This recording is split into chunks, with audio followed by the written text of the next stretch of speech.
King of Gods. By Fast Food Restaurant, Kabanata 137. Paggising, ikalawa. Ang linya ng malinaw na liwanag ay parang liwanag ng Diyos na agad na bumaril sa kalangitan. Gayunpaman, hindi nakita o naramdaman ng mga miyembro ng Broken Moon Clan ang liwanag. Tanging ang mga nasa True Spirit Realm o mas mataas lamang ang nakakaramdam ng panginginig ng hangin, ngunit ito ay higit pa sa isang ilusyon. Mayroon lamang isang limitadong bilang ng mga tao sa Asher Continent na nakadama ng pagbabago sa kalangitan. Sa kanlurang kontinente, isang napakalaking sinaunang palasyo, Hong. Isang sinaunang daang yarda na bato ang nagsimulang tumunog sa kailaliman ng bulwagan. Ang bato ay tila mula sa sinaunang panahon dahil kahit sino sa True Spirit Realm ay hindi ito makakamot. Ngunit sa sandaling ito ay pumutok. Hindi maganda. Nabasag ang Heavenly Primal Stone. Bakit ito masisira ng walang dahilan? Baka may darating na kasawian.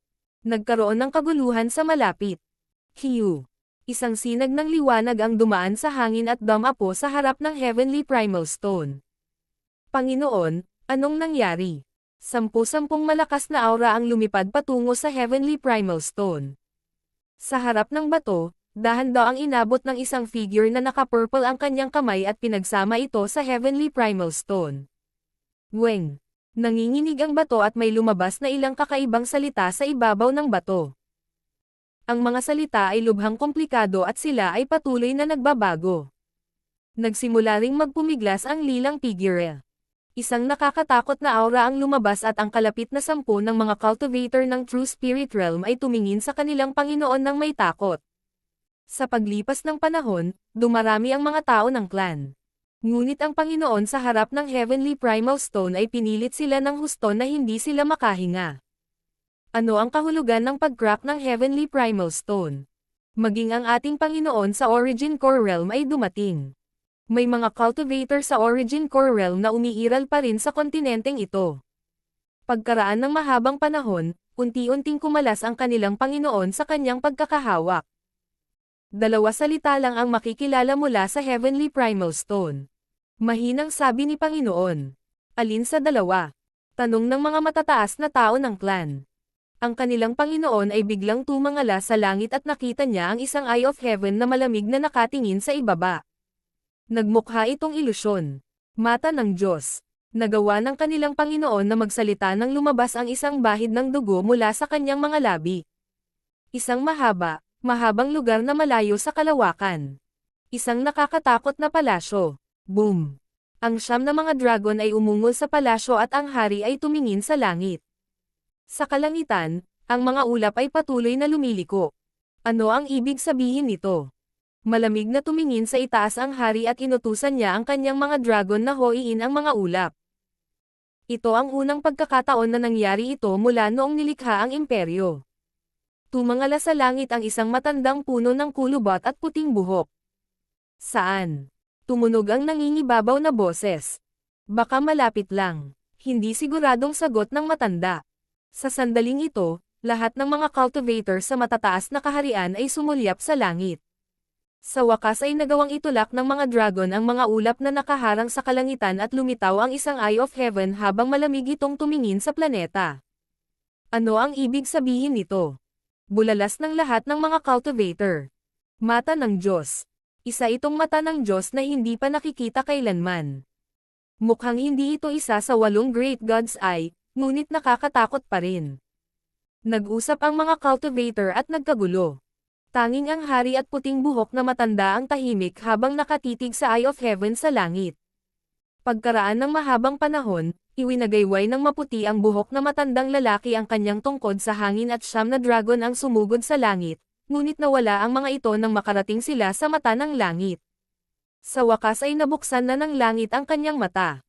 Umiyak ang matanda habang ang mata ng langit ay unti-unting nawawala sa wala. Sa malabong kulay abong dagat, lumutang ang isang nagbabantang itim na cruise boat. Napakalaki ng Black Cruise at parang gabi na ang mga nilalang sa ibaba nito. Sa sandaling ito, ang bawat buhay ay yumuyuko sa figure ng pinuno. Walang ilaw sa paligid ng tao, na parang hinihigop ang lahat. Ang madilim na figure ay nakatayo sa ulo ng cruise at tumingin sa walang limitasyong dagat. Weng! Ang kulay abong dagat ay biglang nanginig at isang eye of heaven ang lumitaw sa kalangitan. Bukod sa madilim na figure, ang iba pang mga buhay ay nanginginig sa takot. Binuksan ng pinuno ang kanyang pares ng itim na mata at malamig na tumingin sa mata ng langit. Maya-maya, unti-unting nawala ang eye of heaven na parang nakatingin lang sa view. May dagdag na gods ay ngayon. Sa pagkakalkula, ito ay kabuuang 9. Ano ang ibig sabihin ng lahat ng ito? Baka masira ang kasalukuyang sitwasyon ng 8 great gods ay. Naglaho ang itim na mga mata ng pinuno at muling nagdilim ang kalangitan. Hindi alam ni Zhao Feng kung gaano niya naapektuhan ang mundo nang imulat niya ang kanyang mata. Ang tanging bagay na nakumpirma niya ay ang tunay na kapangyarihan ng kanyang kaliwang mata ay nagsisimula ng magising. Nang imulat niya ang kanyang mata, isang sinaunang kapangyarihan ang bumaril sa kanyang mata.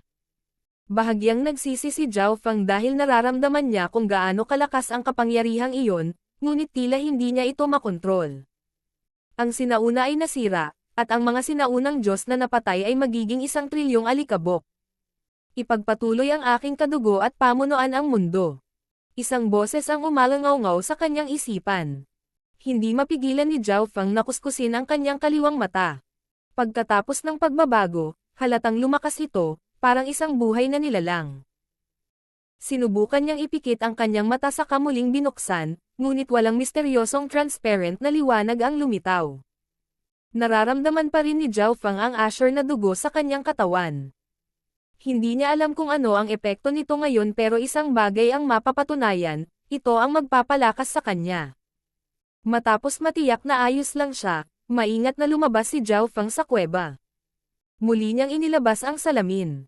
Ang kanyang buhok ay asher pa rin, ngunit ang kanyang kaliwang mata ay naging isang transparent na kulay asher, na parang isang kayamanan. Hindi. Nag-aalala pa rin si Zhao Feng na maaari siyang mahuli ng clan dahil sa pagiging halimaw.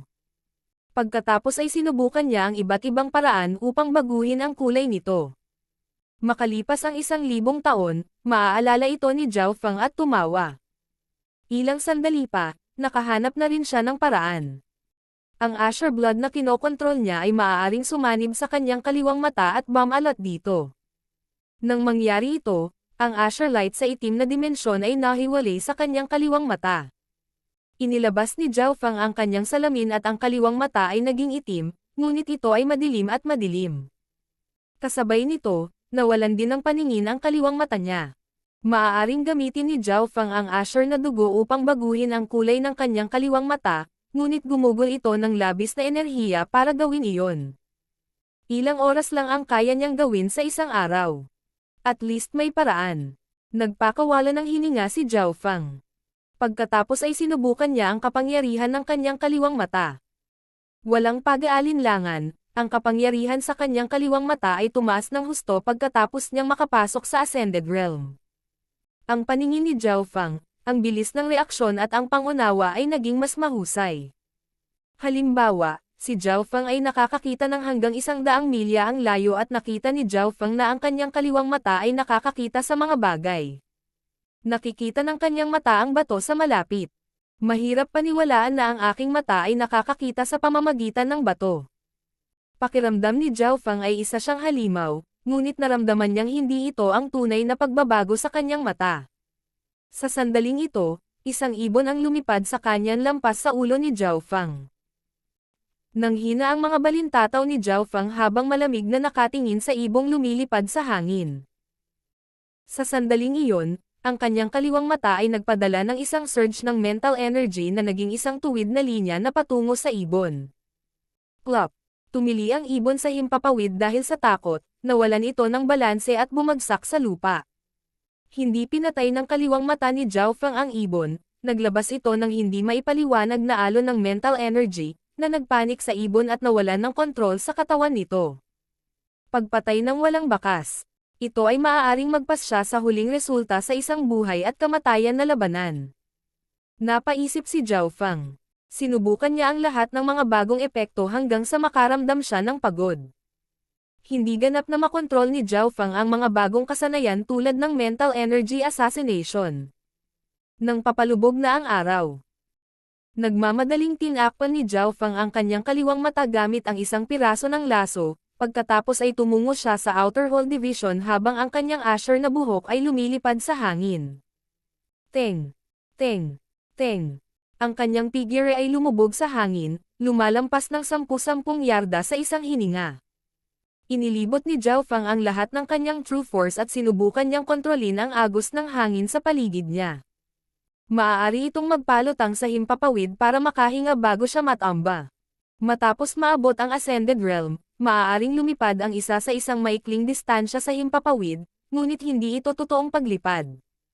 Ang isang cultivator sa True Spirit Realm ay maaaring lumipad ng 10-10 milya nang walang problema. Pagkatapos bumalik sa Outer Hall Division, agad na pumunta si Zhao Feng kay Deacon Qiu para mag-apply na maging isang panloob na disipulo. Ayon sa mga patakaran, kailangan lamang ng isa na maabot ang Ascended Realm bago ang 30 taong gulang upang maging isang panloob na disipulo.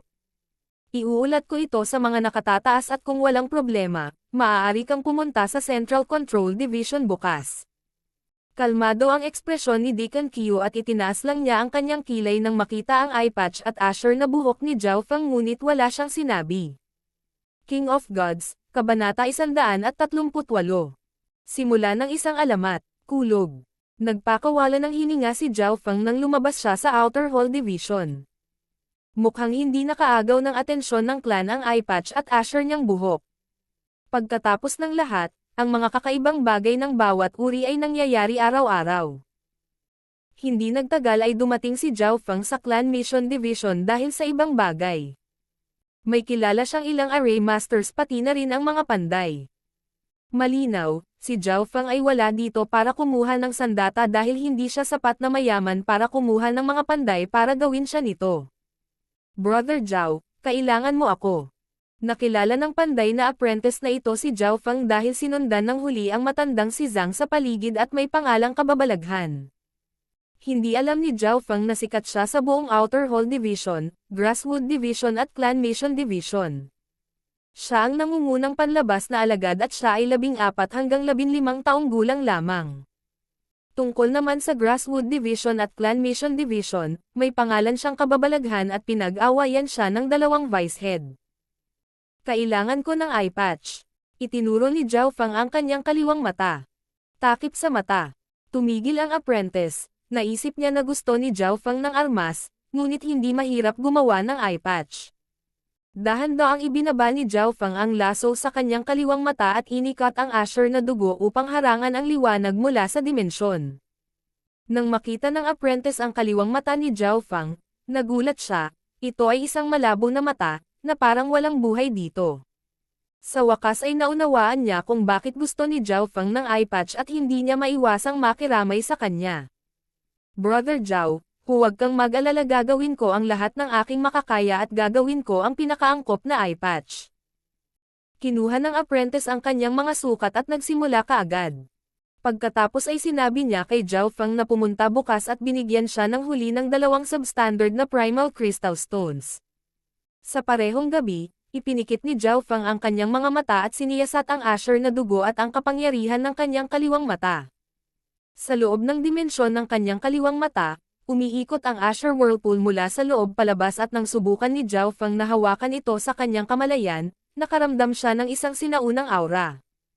Sa ilalim ng maraming pagsubok, ang kapangyarihan ng kanyang kaliwang mata ay ang mga sumusunod. 1. Pinahusay na paningin at maaari nitong palakihin at palawakin ang lahat ng bagay sa kanyang paningin at magkaroon ng isang tiyak na halaga ng umunawa. 2.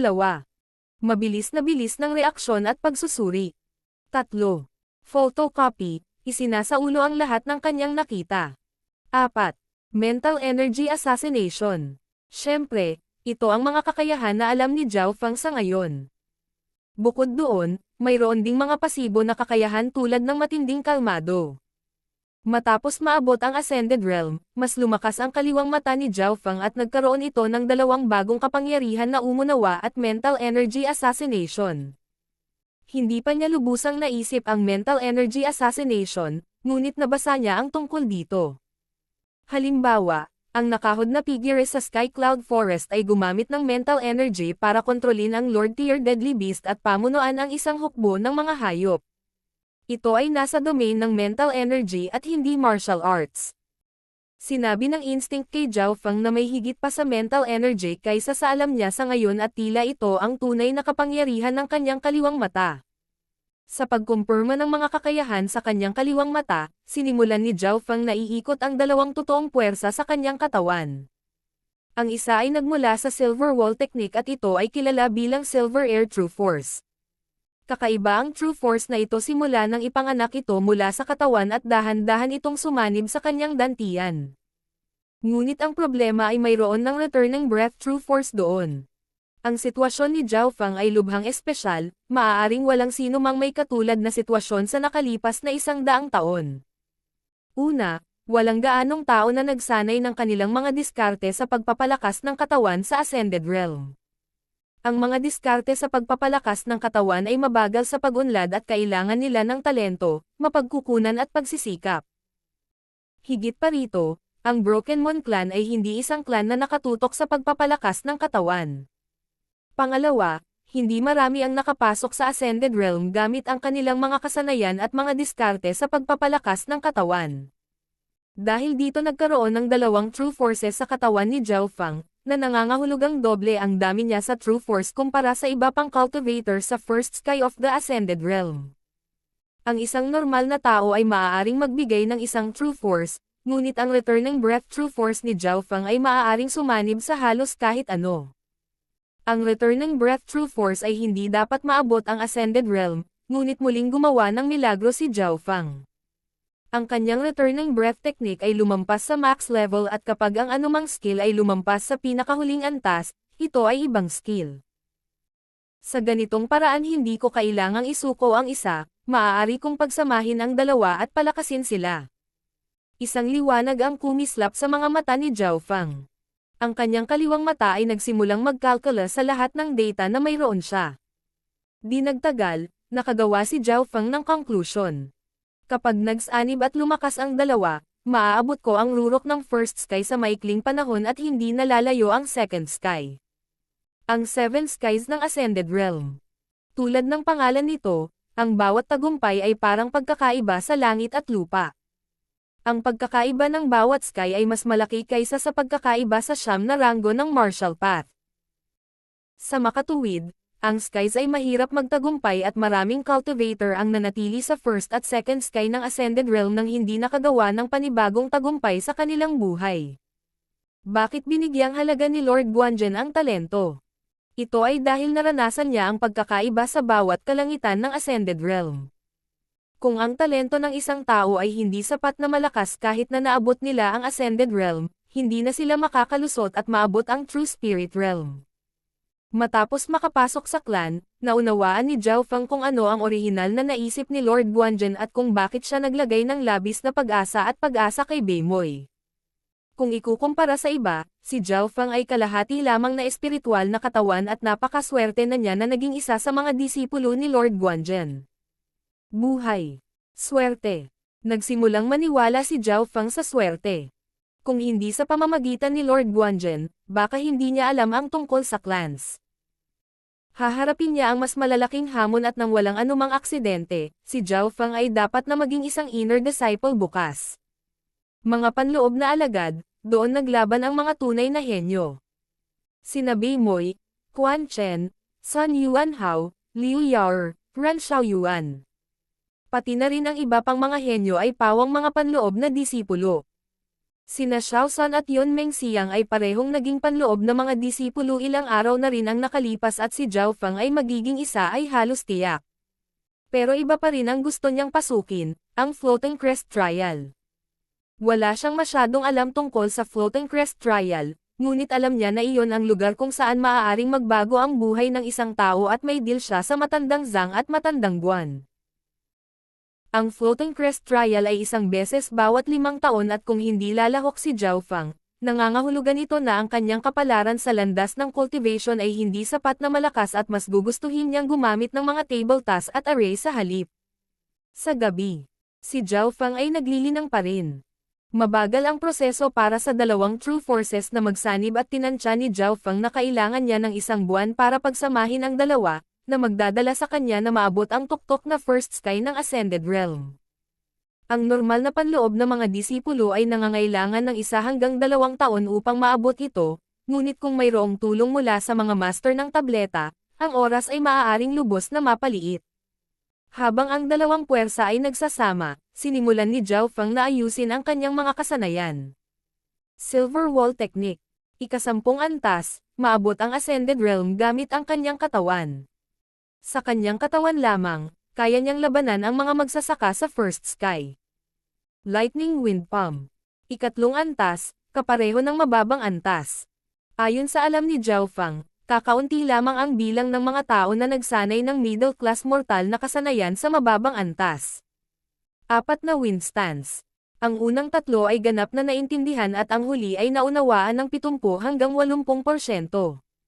Ngunit kahit na ang pinsala mula sa ika-4 na stance ay lumampas sa unang 3. Nalampasan pa ng kapangyarihan nitong mag-isa ang Starfinger na sumanib sa Tornado stance. Illusion Fish Picture. Naintindihan hanggang sa ika-5 pagbabago.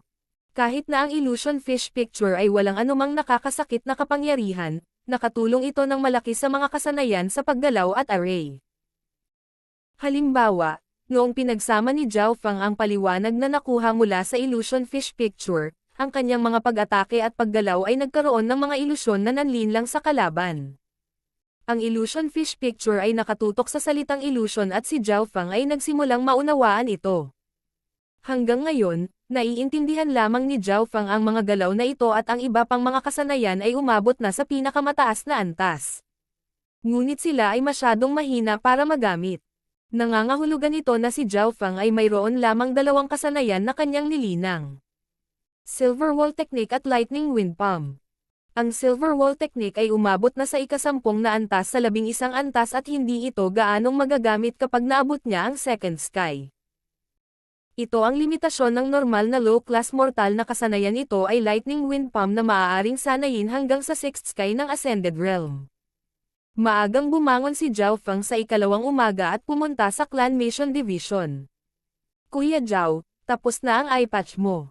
Iniabot ng baguhan ang isang metal na eye patch na kasing laki ng palad. Macelan ang eye patch at silver ang ibabaw. Malamig at makinis ang pakiramdam kapag hinawakan. Espesyal ang eye patch na ito, maaari nitong harangan ang mga pag-atake ng mga cultivator sa first sky of the Ascended Realm. Nagpaliwanag ang apprentice habang nilalagay ni Zhao Feng ang eye patch. Isang malamig na pakiramdam ang lumitaw at ang kaliwang mata ni Zhao Feng ay ganap na natatakpan. Mabuti. Tumango si Zhao Feng sa kanyang ulo bilang kasiyahan.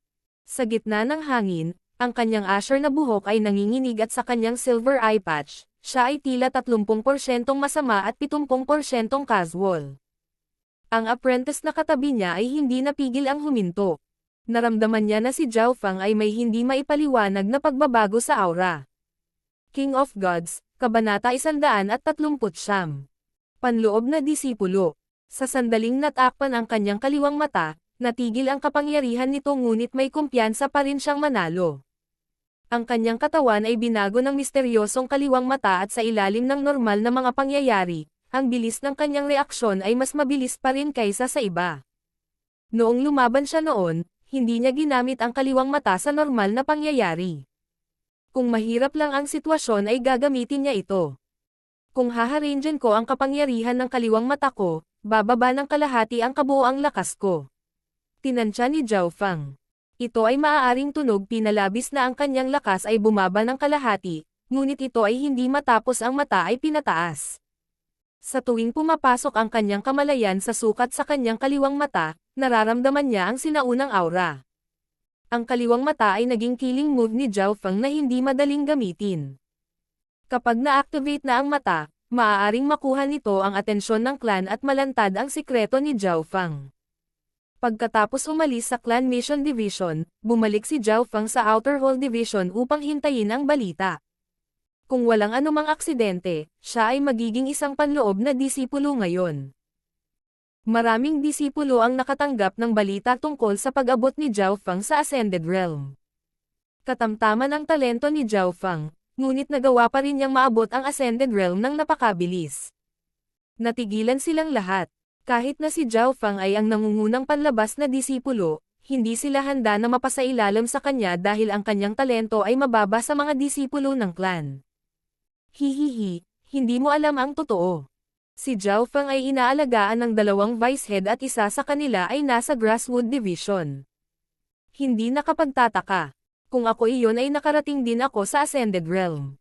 Tinalakay ng mga panlabas na disipulo si Zhao Feng dahil ang talento ng huli ay masyadong karaniwan at ang kanyang edad ay bata pa.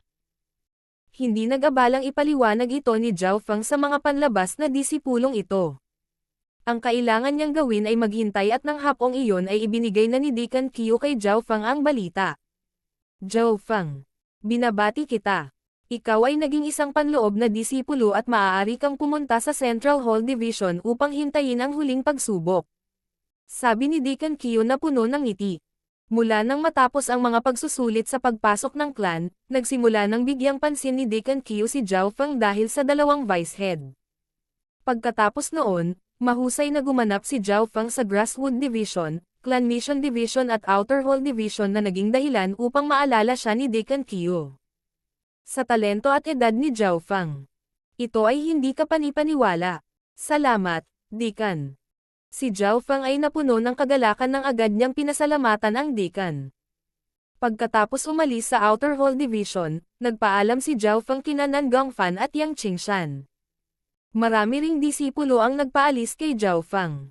Ang bastos na iyon sa wakas ay umalis. Nagpakawala ng mahabang hininga sina Hao Yuan, Zhang Yuyan at ang iba pang kapalit na panloob na mga disipulo. Kung si Zhao Feng ay naging isang panloob na disipulo, nagkaroon sila ng pagkakataon na lumaban para sa first place at nagawa niya ito ng mas mabilis kaysa sa inaasahan, ngunit ang kanilang mga tanawin ay medyo malabo. Si Zhao Feng ay naging nangungunang panlabas na disipulo sa loob lamang ng 1 buwan at siya ay naging isang panloob na disipulo. Nakaramdam ng pagmamalaki sina Nan Gongfan at Yang Qingshan ngunit umasim ang mukha sa parehong oras. Kung iisipin noong nasa Guanzhen Palace sila, malaki ang pagkakaiba nila ni Zhao Feng. Ngunit ang huli ay nakahabol ng isang hakbang at nalampasan niya ang mga ito. Siyempre, parehong napabuti ni Nan Gongfan at Yang Qingshan. Pareho silang nakarating sa 9 na ranggo ng Consolidated Realm. Sa tulong ng Marrow Cleansing Pill, naabot na ng 2 ang huling yugto ng 9 na ranggo at ang Ascended Realm ay sandali lamang lalo na para kay Yang Qingshan dahil mayroon siyang middle tier na espiritual na katawan. Pagkatapos umalis sa Outer Hall Division, mabilis na naglakad si Zhao Feng patungo sa Central Hall Division. Ang Central Hall Division ay nasa gitna ng clan at habang papalapit siya rito, nararamdaman ni Zhao Feng ang pagtaas ng espiritual na enerhiya. Sa sandaling pumasok siya sa Central Hall Division, ang mga figure dito ay nasa Ascended Realm. Kasabay nito, ang isang sinaunang aura ay palapit ng palapit kay Zhao Feng, na naging dahilan ng kanyang pagkibot ng kaliwang mata. Pagtingin sa itaas, isang malalim na azure na palasyo na may dagat ng kidlat sa paligid nito ang lumutang ng mataas sa hangin. Parang fairy tale. Sa tuwing makikita ni Zhao Feng ang Floating Crest Palace, nanginginig ang kanyang puso. At ngayon, si Zhao Feng ay palapit ng palapit dito dahil ang palasyo ay diretso sa itaas ng Central Hall Division. Sa pagbabalik, ang kanyang tingin na si Zhao Feng ay nagulat sa Central Hall Division. Sumama ka sa akin. Bawat panloob na disipulo ay dapat kumpirmahin ng isang vice head. May isang vice deacon na naghihintay doon at inakay siya papasok. Ang mataas na antas ng clan ay ipaalam sa sinumang bagong panloob na mga disipulo at upang kumpirmahin ang panloob na disipulo, isang pangalawang pinuno ang kailangan. Malapit na tayo. Pumasok si Zhao Feng sa isang madilim na bulwagan. Sa ikalawang pagpasok niya, naramdaman ni Zhao Feng ang hindi maramdamang pressure na bumagsak sa kanya. Ito si Headley. Paalala ng Vice Deacon sa mahinang tono. Pagbati Headley. Magalang na yumoko si Zhao Feng sa may balbas na nasa katanghaliang gulang na lalaki na nakaupo sa dulo ng bulwagan. Ang Headley na ito ay talagang isang vice head dahil ang tunay na head ay lahat ng elder na nakarating na sa True Spirit Realm at hindi nakikialam sa pagsubok ng mga disipulo. Si Vice Headley ay matalim na tumingin kay Zhao Feng sa ibaba at ang huli ay agad na naramdaman na parang 7 mabibigat na bundok ang nakasalansan sa ibabaw niya at anumang paggalaw ay dudurog sa kanya. Ang 7 bundok ay tila cultivation ni Vice Headley. Siya si Zhao Feng, 14 taong gulang, low-tier spiritual body at nakarating sa Ascended Realm mula sa ika-8 ranggo ng Consolidated Realm sa loob ng 1 buwan. Bukod doon, siya rin ang nangungunang panlabas na disipulo.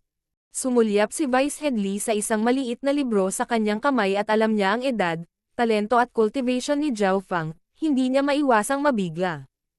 Hindi bihira para sa isang 14 na taong gulang na maabot ang Ascended Realm sa clan, ngunit kung ang tao ay mayroon lamang low-tier na espiritual na katawan na walang espesyal na background, ito ay abnormal.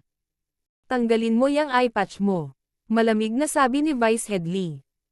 Inilibot ni Zhao Feng ang kanyang asher na dugo upang harangan ang sukat ng kanyang kaliwang mata pagkatapos ay dahan-daang tinanggal ang eye patch. Matapos tanggalin ang eye patch, may ganap na dim na mata na walang palatandaan ng liwanag. Huminto sandali si Vice Headley habang ang simpatiya ay bumabalot sa kanya. Ang isang 14 na taong gulang ay nawala na ang paningin ng isang mata sa landas ng paglilinang. Napabuntong hininga si Vice Headley at iwinagayway ang kanyang kamay para senadorya son si Zhao Feng na isuot muli ang eye patch. Pagkatapos nito, nagtanong si Vice Headley ng ilang mga katanungan kung saan kasama ang kanyang kasaysayan, paglilinang pati na rin ang mga saloobin. Ang tugon ni Zhao Feng ay perpekto at ang kanyang kasaysayan ay madaling mahanap din. May narinig akong kaunti tungkol sa iyo mula sa matandang Zhang. Tumango si Vice Headley, na nagpapahiwatig na si Zhao Feng ay hindi dapat maging especially iyan na ipinadala mula sa ibang clan. Una, bata pa si Zhao Feng at malinaw ang kanyang kasaysayan. Pangalawa, nirekomenda siya ni Lord Guanzhen. Pangatlo, parehong pinuri ng dalawang Vice Head si Zhao Feng at dahil dito, bumaba ng husto ang hinala ni Vice Headley. Pagkatapos ng pagtatanong, nakatanggap si Zhao Feng ng bagong token na nangangahulugang isa na siyang panloob na disipulo. Mula ngayon, ikaw ay isang panloob na disipulo. Ipinakita ng Vice Decan ng Central Hall Division kung saan si Zhao Feng kung saan siya titira. Palibhas ay isang panloob na alagad, ang kanyang pagtrato ay higit na mabuti at may mga katulong pa nga. Ang mga panloob na disipulo ay nakakuha ng 10 substandard na primal na kristal na mga bato bawat buwan at makakakuha din sila ng isang tunay na spiritual pill bawat 2 hanggang 3 buwan. Ang mga espiritual na pildores ay lahat ng gradong mas mataas kaysa sa Marrow Cleansing Pill at ang presyo nito ay 10 beses na mas mataas. Sa parehong araw, nakakuha din si Zhao Feng ng itim na striped shirt na may hubog na buwan sa likod. Noon niya napagtanto na ang lahat sa clan ay hindi simple. Espesyal ang material ng kamisete na ito. Ito ay mainit sa panahon ng taglamig at malamig sa panahon ng tag-araw. Bukod pa riyan, kaya pa nitong makatiis ng mga suntok mula sa ika-9 na ranggo ng Consolidated Realm. Ang mga tao tulad ni Bei Moi, Ran Xiaoyuan at Quan Chen ay nakasuot ng ganito. Kailangan munang malaman ni Zhao Feng ang mga patakaran ng lugar na ito at sinabi sa kanya ng Vice Decan ang pinakamahalaga. Ang mga panloob na disipulo ay hindi kailanman lumampas sa edad na 30, kapag nagawa na nila, hindi na sila mga disipulo at ipapadala sila upang pamahalaan ang kani-kanilang mga gawain at mayroong sistema ng pagraranggo sa mga panloob na disipulo. Mayroon lamang humigit kumulang 100 o higit pang mga panloob na disipulo sa Broken Moon Clan at ang nangungunang 10 lamang ang maaaring tawaging core disciples. Ang lakas ng core disciples ay nakakatakot, lahat sila ay umabot na sa 4th sky of the Ascended Realm o mas mataas at sila ay mga disipulo ng Elders of the Clan Master. Bukod pa riyan, ang nangungunang core na disipulo ay pinangalanan ding Head Disciple. Ang head disciple ng henerasyong ito ay nakarating sa isang kamangha-manghang cultivation, ang ika-6 na Sky of the Ascended Realm at medyo sikat sa 13 clans. Mga pangunahing disipulo. Head disciple. Isang cycle ang lumitaw sa puso ni Zhao Feng. Ang mga taong tulad ni Bei Moi at Quan Chen ay walang kasing lakas at autoridad na core disciple. Si Sister Yuan iyon, mula noong araw na iyon sa Thousand Leaf Pond, na maaaring maging core disciple dahil siya ay nasa ika-4 sky of the Ascended Realm. Sa pag-iisip tungkol sa kapatid na si Yuan, si Zhao Feng ay natahimik ngunit napuno siya ng pasasalamat nang maalala niya si Ran Xiaoyuan. Paglabas ng kanyang patio, sinimulan ni Zhao Feng na makita kung sino ang kanyang mga kapitbahay at nalaman niyang nasa malapit lang sila Xiao San, Yun Mengxiang pati na rin si Lin Fan, na siyang nangungunang panlabas na disipulo bago siya. Lahat sila ay mga panlabas na disipulo kamakailan lang, kaya medyo malapit sila. Zhao Feng. Nakabuka ang bibig ni Xiao San na parang nakakita ng multo. Hindi niya akalain na si Zhao Feng ay magiging isang panloob na disipulo. Habang si Xiao San ay isang panlabas na disipulo, kinasusuklaman niya si Zhao Feng para sa pagkuha ng pwesto ng nangungunang panlabas na disipulo. Ngunit siya ay naging isang panloob na disipulo muna, na nagpaginhawa sa kanya. Ngunit hindi niya inaasahan na si Zhao Feng ay magiging isa din pagkaraan ng ilang araw. Brother Zhao. Magkasunod na lumabas sina Yun Mengxiang at Lin Fan at ang kanilang mga ekspresyon ay lubhang makulay habang nakita nila si Zhao Feng na parang nakakita sila ng multo. King of Gods, Kabanata 140. Pagtitipon ng mga panloob na disipulo. Ano? Ang brat na iyon ay naging isang panloob na disipulo. Bamuka ang bibig ni Quan Chen nang biglang nasira ang kanyang orihinal na kalmadong estado ng pag-iisip.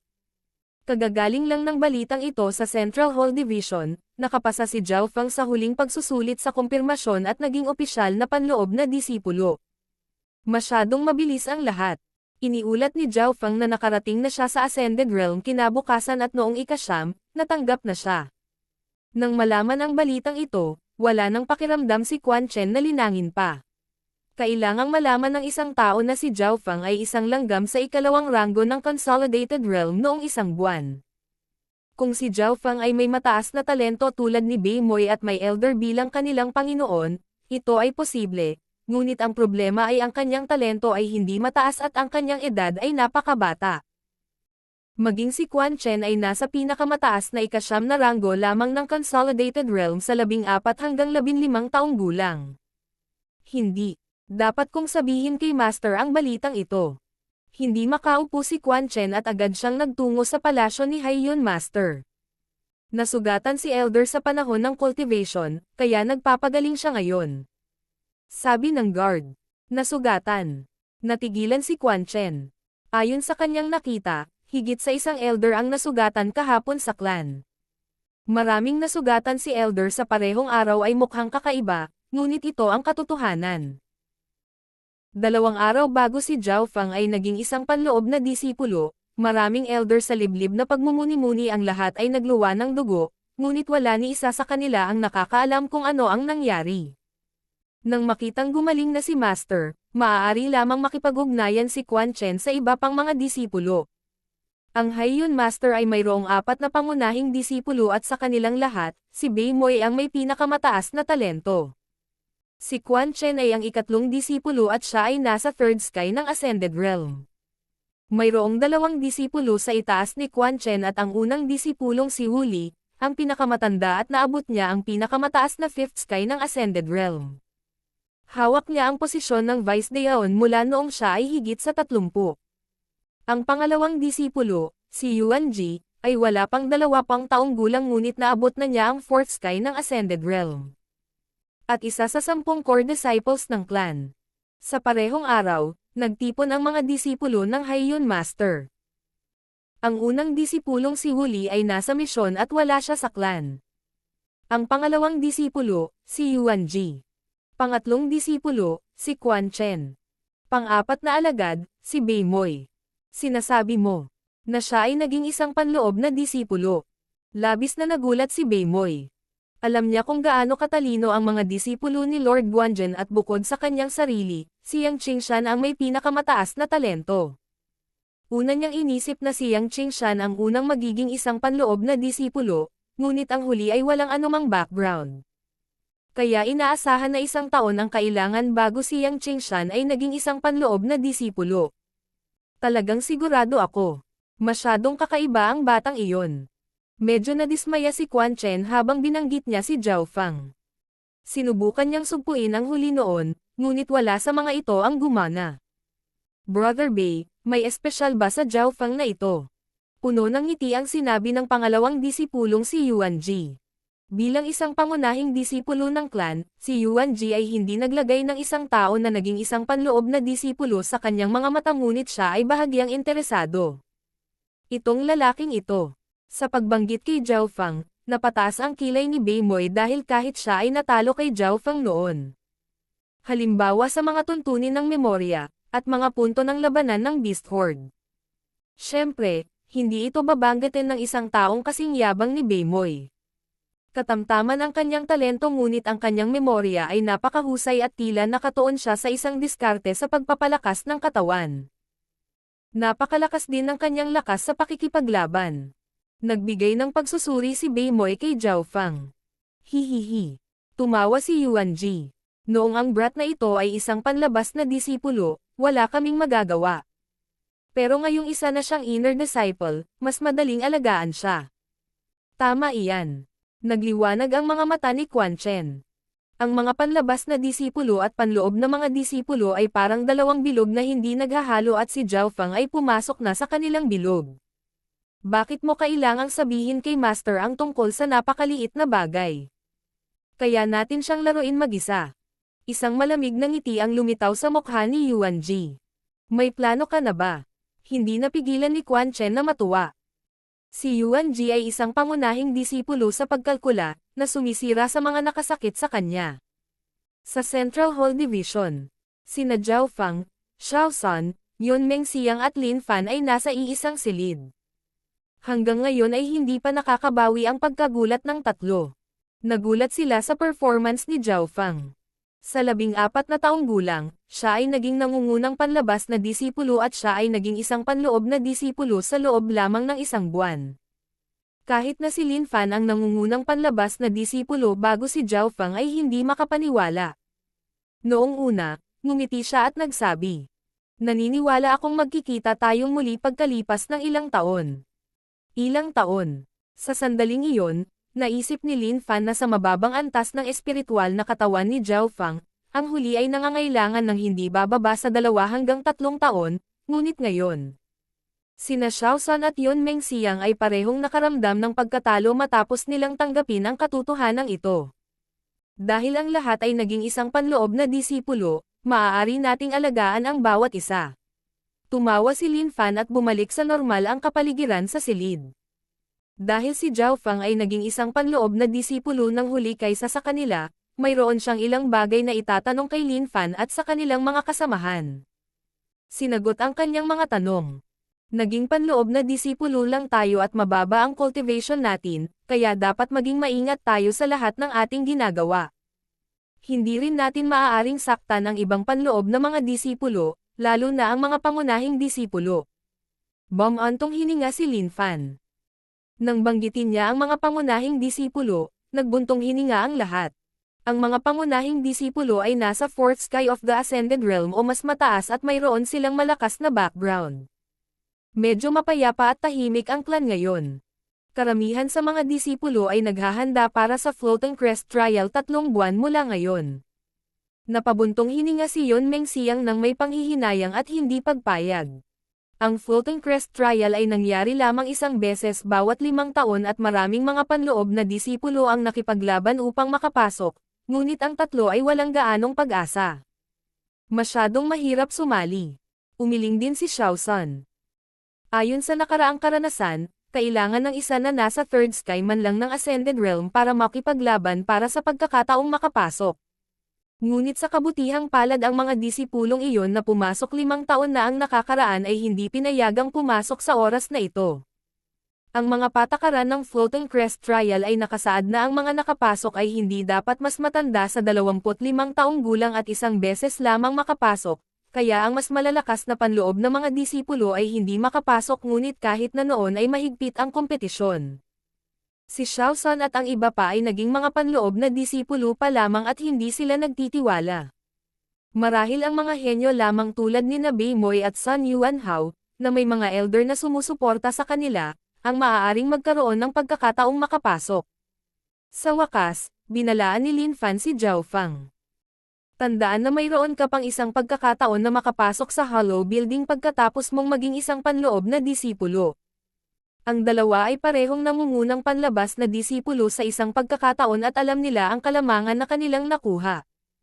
Hollow Building. Kumislap ang mga mata ni Zhao Feng nang maalala niya ang istruktura ng mga array sa Hollow Building. Ang Jade Slip ay lumutang lahat sa ambon na nababalot ng array.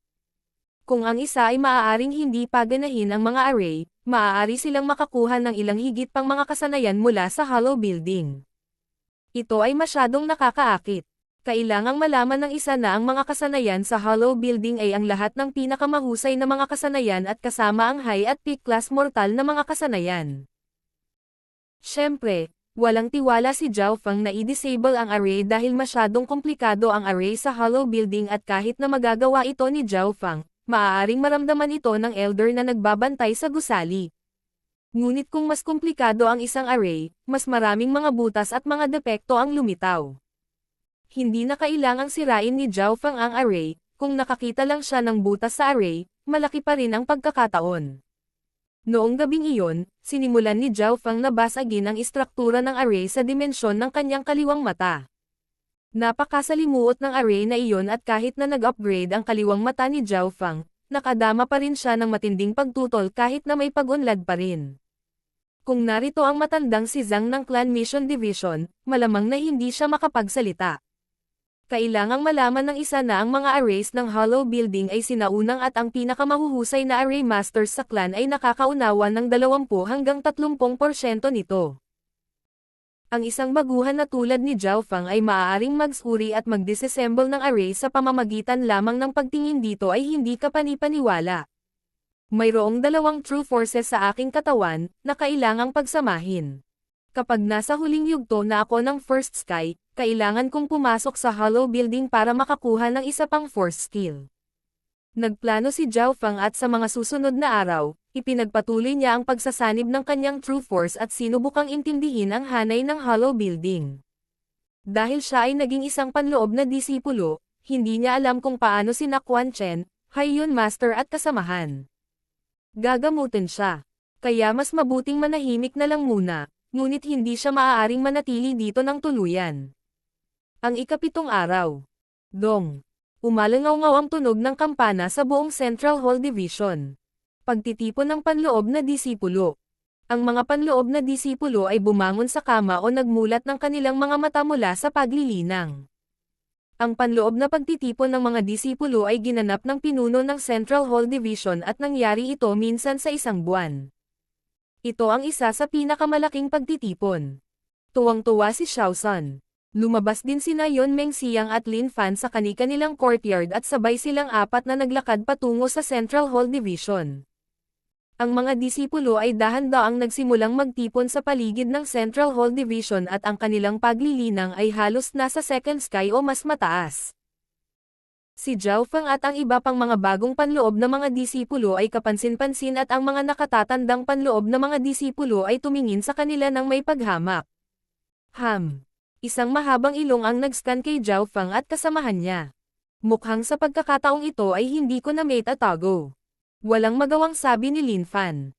Hindi maiwasang tingnan ni Zhao Feng ang mahabang ilong na kabataan. Sinabi sa kanya ni Yon Mengxiang sa mababang tono na ang mahabang ilong na kabataan ay tinawag na Shuren na nasa second sky. Siya ay may isang nakababatang kapatid na lalaki na isang panlabas na disipulo, ngunit siya ay binugbog ni Lin Fan dahil siya ay naging napakayabang at mayabang. Sa makatuwid, sa ikalawang pagkakataon na si Lin Fan ay naging isang panloob na disipulo, si Shuren ay pumunta sa kanyang lugar at sinubukang ipaghiganti ang kanyang kapatid. Ngunit ginamit ni Lin Fan ang kanyang utak at nagtago. Ngunit ngayon ay nagtitipon ang mga panloob na alagad, kaya kahit pilit niyang itago ay hindi niya magawa.